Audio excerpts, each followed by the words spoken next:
Pelas palavras do Santo Evangelho sejam perdoados os nossos pecados. Então nós estamos no 10º domingo do tempo comum e a liturgia hoje nos apresenta uma situação de decisão. Nós precisamos tomar uma decisão, né? E qual é a decisão? Fazer ou não a vontade de Deus, somente isso, né? E a partir disso, repercute numa consequência na nossa vida. Toda escolha que nós fazemos tem uma consequência prática na nossa vida. Se nós escolhemos seguir a Deus e fazer a vontade dEle, implica numa escolha que vai também implicar numa atitude de vida. Mas também se nós fazemos uma escolha de não querer a Deus, também implica numa consequência. E é isso que se resume a liturgia de hoje. E se nós ouvimos bem, a liturgia nos apresenta quadros bem distintos. Quando nós não fazemos a vontade e quando nós somos chamados a fazer. E a primeira leitura que nós ouvimos nos apresenta quando nós não fazemos a vontade de Deus, implica no pecado. E o que é o pecado? A destruição do ser humano, mas também é a ruptura da nossa relação com Deus. Sempre que nós pecamos, nós quebramos a nossa relação com Deus. Quebrar a relação com Deus implica o quê? Me afastar daquilo que Deus quer. Isso, claro, implica também que nós vamos vivendo aquilo que o mundo nos apresenta, nos afastando do caminho da salvação e buscando o caminho que leva à morte e à perdição. E a primeira leitura nos apresenta o episódio do Gênesis, e nessa perícope do Gênesis nós vemos o quê? Quando entra o pecado no mundo. Mas antes de nós falarmos do pecado, nós temos que falar antes do não pecado. Vejam bem que, se nós pegarmos o início do Gênesis, que fala da criação.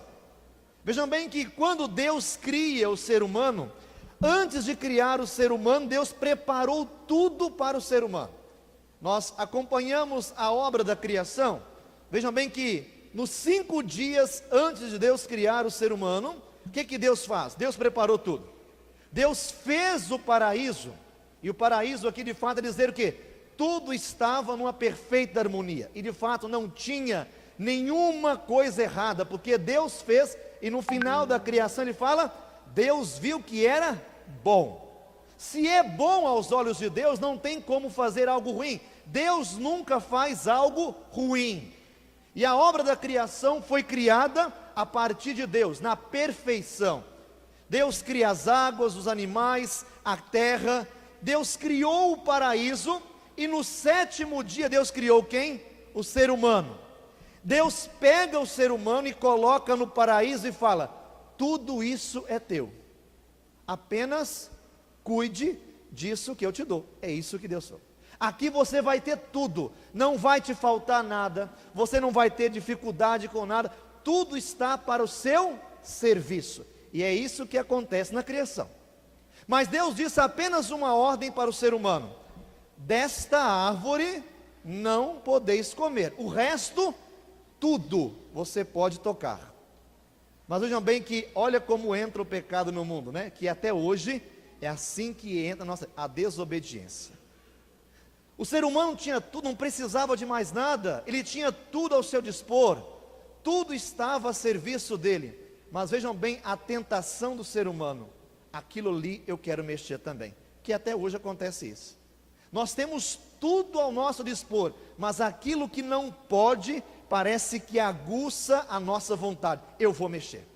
E ali de fato entra o pecado no mundo. Não é se o ser humano comeu a fruta, não é se isso, mas o grande pecado da humanidade qual é? A desobediência. Ali de fato entrou o caos no mundo.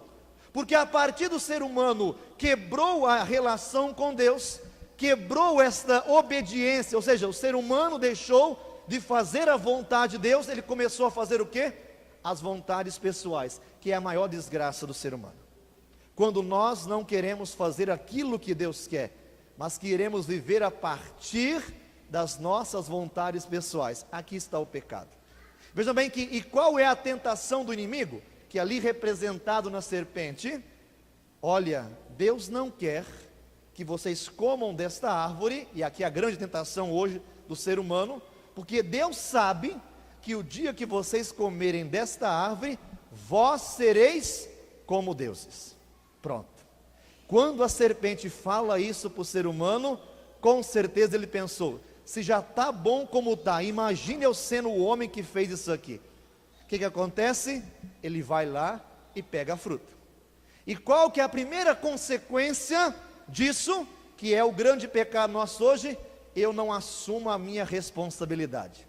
Olha como é que depois do pecado, Deus vai, veja bem que Deus falava com o ser humano, Deus passava a tarde no paraíso, e o Gênesis fala isso, conversava com o ser humano.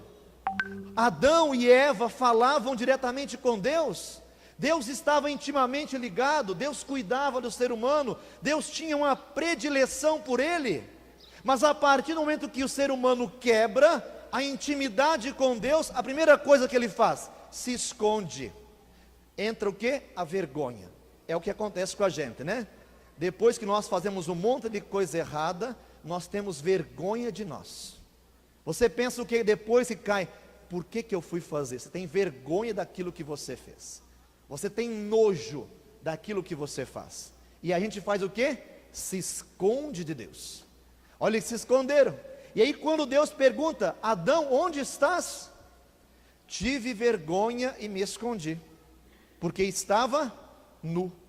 Veja bem, o ser humano não precisava vestir roupa, não tinha necessidades, o ser humano tinha tudo, não tinha vergonha, não tinha malícia, como hoje nós temos. O ser humano olhava para o corpo do outro e não tinha vergonha ou maldade, porque ali tudo era criado à imagem e semelhança de Deus. Mas a partir do pecado, o ser humano tem vergonha do outro, vai buscar o quê? Necessidades secundárias. E aí Deus pergunta: por que fizestes isso? A mulher, veja bem, aí ele não fala a mulher que eu quis, não, o que ele fala? A mulher que tu me destes, me levou a pecar. Entra o primeiro pecado, é o que não assumo a minha responsabilidade. A mulher, por consequência, não fui eu, a serpente que me levou a tentar. Coitada da serpente, não tinha como falar, dançou, né? Terminou nela, não tinha como falar, não tinha como jogar para outra. E ali começa o quê? O grande pecado da humanidade até hoje. Não fui eu. Você pergunta uma criança, desde pequena, ela quebrou um copo. Quem quebrou? Não fui eu. Desde pequenininho, o pecado já entra no ser humano. Quem fez isso? Foi meu irmão. Quem fez isso aqui? Foi o outro. Desde pequeno nós já vamos trazendo em nós as marcas do pecado, que é o mesmo pecado que a humanidade pecou lá atrás. Eu não sou capaz de assumir o meu erro, e é o grande mal. Até os adultos, quem fez isso? Não sei. No cenário político, quem roubou? Não sei. Veja bem que tudo gira em torno disso. Ninguém fez nada errado, todo mundo errou, mas quem errou? Não sei. Sempre jogamos o quê? Pro todo. Alguém errou, né? Quem fez isso? Alguém fez. Veja bem que olha o mal que faz o pecado.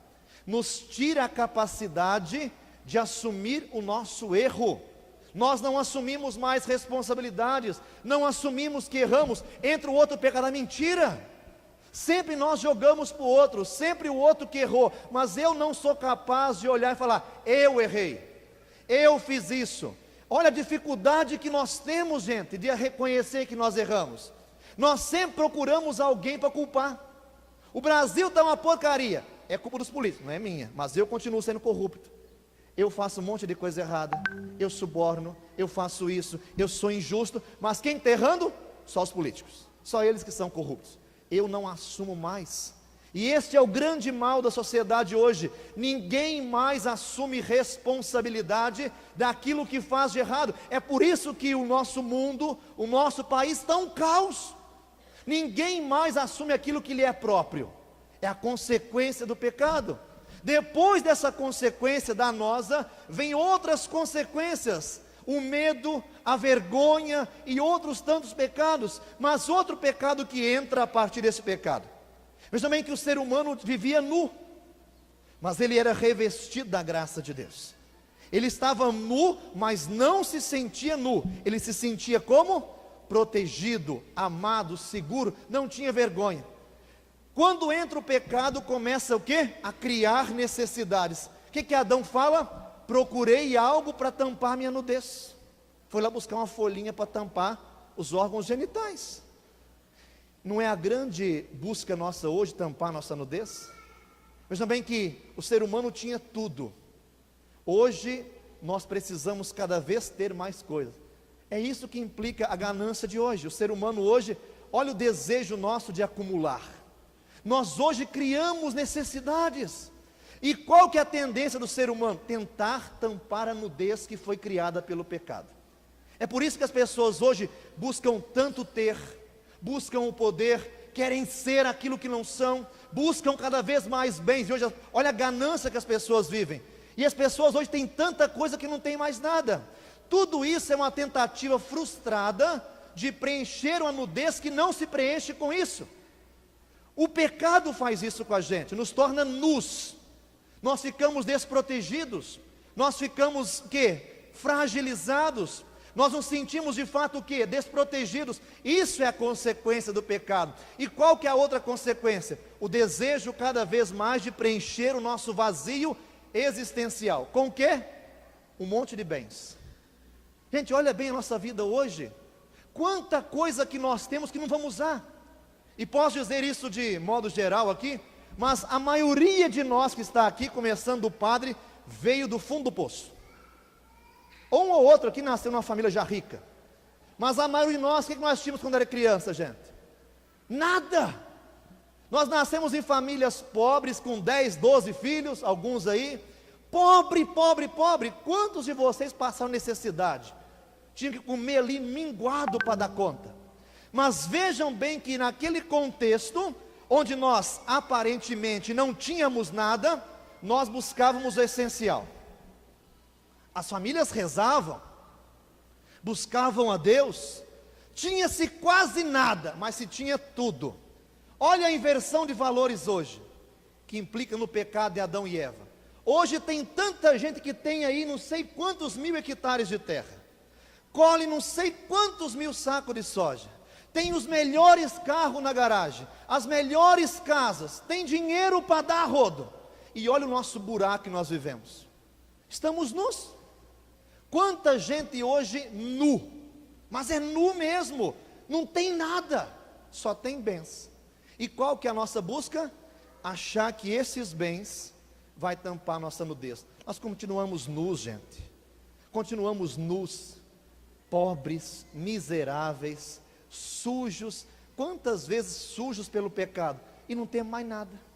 E somos muito mais infelizes e insatisfeitos do que quando nós não tínhamos nada material, mas lá nós tínhamos tudo. Vejam bem que o Evangelho, a leitura hoje nos chama a isso. Somente alguém pode tampar nossa nudez, que não é o que nós temos. É só Deus.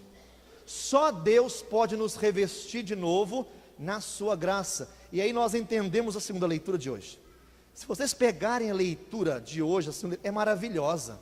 Olha o que São Paulo fala à comunidade de Corintos: revestivos do Espírito Santo, porque somente Ele pode nos dar a graça, e somente a graça nos reveste. Somente na graça nós nos tampamos a nossa nudez, somente na graça nós tampamos o nosso vazio que nós vivemos hoje. E vejam bem que olha o que ele fala depois na segunda parte: embora nós passemos por tribulações, embora nós passemos por dificuldades, não percamos o foco. Quem é? Deus. Somente na graça de Deus nós suportamos adversidades, porque olha o que ele fala: embora o nosso homem exterior, isso aqui, ó, essa carcaça que nós somos, embora ela seja fragilizada, atacada, embora muitas vezes nós estamos desmoronando, quando nós buscamos a graça de Deus, olha o que fala: o nosso homem interior é o que? Restaurado, transformado. Olha a graça de Deus. Embora nós sejamos aí carcomidos pelo pecado, e o nosso exterior vai mostrando isso, que nós estamos no fundo do poço, a partir do momento em que nós nos colocamos diante de Deus, Deus o que? Faz o que com a gente? Reveste-nos, transforma. Aquele desejo interior no nosso coração vai se transformando. Isso é a graça de Deus. E vejam bem, olha o que ele fala depois: porque nós não buscamos aquilo que é visível, os bens, pessoas, situações, porque esses passam. Tudo que nós temos vai passar. Tudo, gente. E na segunda parte ele fala, porque nós buscamos aquilo que é invisível. Porque o invisível é eterno. E o que nós buscamos? A vida eterna. Estar no céu.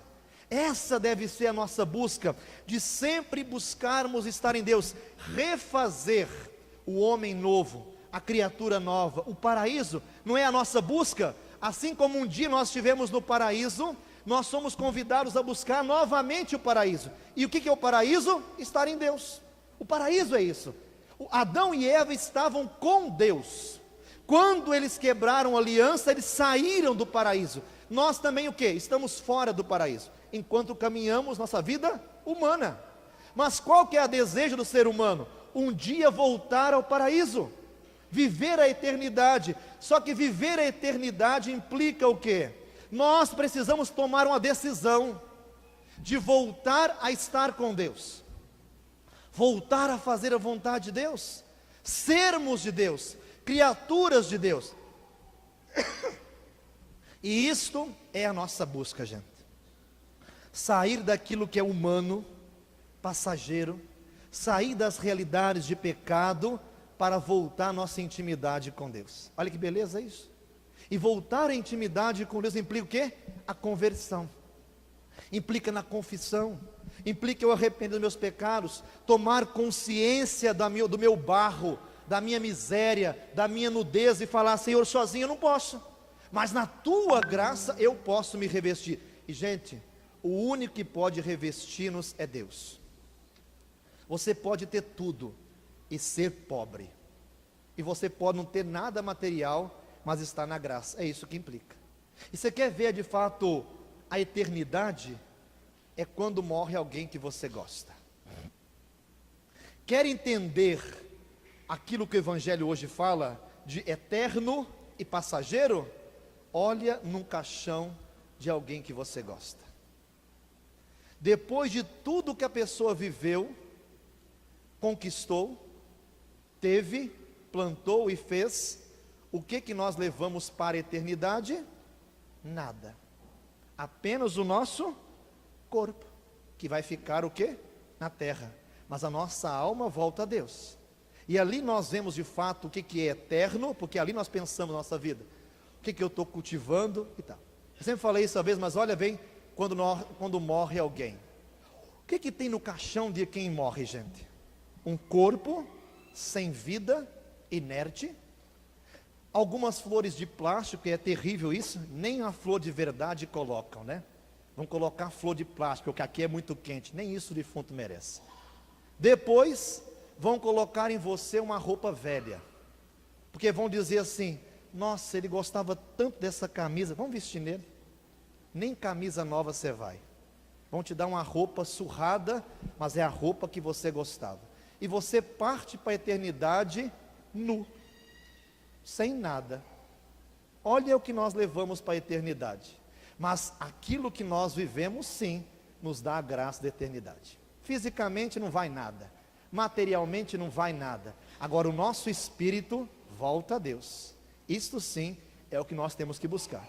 E o Evangelho termina dizendo que Jesus tem um embate grande com aqueles que eram próximos dele e com os fariseus. Porque qual é a decisão de Jesus? Jesus veio instaurar o paraíso. Jesus veio recuperar o homem que caiu no pecado. Jesus fez fazer novamente o ser humano a imagem dele. E a partir desta nova criação em Jesus Cristo, o que Jesus encontra no caminho? Um monte de opositores. Jesus veio fazer o bem, anunciar a verdade, mas o que um grupo hoje no Evangelho fala com Jesus? Nós não queremos, ele está louco, ele está possuído pelo demônio. É isso que acontece também na nossa vida. Quando nós queremos fazer o reino de Deus acontecer, quando nós queremos lutar contra as forças do mal, o mal sempre vem contra nós. Quando nós queremos anunciar a verdade, quando nós queremos proclamar a boa nova, sempre vai ter aqueles que são opositores, ou seja, não querem a boa nova de Jesus, não querem experimentar o seu reino, e não querem a eternidade. Então a nossa vida vai ser sempre uma luta entre o bem e o mal, entre fazer a vontade de Deus, aquilo que Deus quer, e entre fazer aquilo que o mundo quer de nós. Mas a decisão é nossa. Hoje, nessa liturgia, olhando para o exemplo de Jesus, que não se calou, que não parou a sua missão, mas que lutou para instaurar o paraíso novamente, para instaurar a graça no ser humano, é isso que nós temos que fazer hoje. A exemplo de Jesus, eu preciso buscar aquilo que está aqui, dentro de nós, o melhor de nós. Se nós fomos criados à imagem e semelhança de Deus, mesmo que o pecado destrua muita coisa em nós, nós sempre precisamos olhar, aqui está a semente do bem. Nós trazemos em nós as marcas do eterno, que é Deus. A partir do nosso batismo, hoje 8 crianças vão receber o batismo. A partir do batismo, nós assumimos também viver a eternidade, porque nós trazemos em nós a graça do Espírito Santo, que nos santifica, que nos fortalece, que nos faz pessoas melhores. Logo, qual é a luta do ser humano? Manter vivo dentro de nós aquilo que vem de Deus. É a nossa luta diária. Todo dia eu preciso fazer o bem na minha vida. E quando nós fazemos o bem, nós estamos vivendo a vontade de Deus. Logo, estamos sendo obedientes. E sempre que nós somos obedientes a Deus, nós reatamos a nossa aliança com o Senhor. Vejam bem que tudo se resume nisso: ser obediente ao Senhor. Se nós seguirmos aquilo que Deus quer, gente, nós andamos no caminho de Deus. Mas a partir do momento em que o ser humano quer fazer as suas vontades pessoais, nós rompemos a graça, saímos do paraíso e vivemos apenas aquilo que é mundano e passageiro. Que hoje também nesta Eucaristia nós pensemos o que nós estamos buscando. E se porventura estamos afastando-nos do caminho de Deus, lembre-se, Deus sempre nos dá a oportunidade de voltar à eternidade, desde que nós queiramos voltar à intimidade com o Senhor. Louvado seja nosso Senhor Jesus Cristo. Para sempre seja